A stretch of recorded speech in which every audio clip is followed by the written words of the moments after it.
դու գիտես, որ հայտնի պոետ Վլադիմիր Վիսոցկին կնքվել է հայկական եկեղեցում։ Ավելի կոնկրետ, էջմիածնով։ Ոնց հասկանում եմ, Արամ ջան, Հայաստանի ու Վիսոցկու կապի մասին դու մենակ այդքանը գիտես։ Բայց ուրիշ էլ ինչ կա Վիսոցկու ու Հայաստանի հետ կապված, որ մենք պետք է իմանանք։ Առաջինը Վիսոցկու խորթ մայրը Եվգենի Խալատովան ազգությամբ հայ է եղել։ Իսկական ազգանունը Մարտիրոսովա, Բաքվի հայ։ Էլի փաստեր։ Իր ավակ ընկերներից մեկը Լևոն Քոչարյանի բնակարանում առաջին անգամ Վիսոցկին հենց ընդեղ է սկսել նվագել ու իր ամենահայտնի ստեղծագործություններից մեկը Где твои 17 лета հենց նվիրել Լևոն Քոչարյանի հիշատակին։ Իրականում շատ հետաքրքիր է, ելում հետ է ինքը կապ ունեցել մեր հայրից։ Վիսոցկին նաև մոտիկ է եղել հանճարեղ կինոռեժիսոր Սերգեյ Փարաջանովի հետ, ով իդեպ ուզեցել է Վիսոցկուն հենց նկարարանի իր ֆիլմերից մեկում։ Ամենակարևորը չասեցի, դու գիտես, որ Երևանի ուղիղ կենտրոնում Կասկադում կա Վիսոցկուն նվիրված հարթական դահ։ Արամ, ես սաղորը Կասկադում եմ, որ մասում է ինքը գտնվում։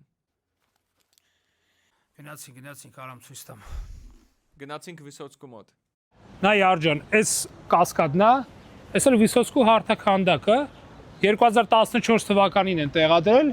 ու շատերը չգիտեն նույնիսկ սրա մասին։ Ընկերներ, լայք դրեք, եթե ձեզ դուր եկավ ու մեկնաբանություններում գրեք, գիտեիք թե չգիտեիք։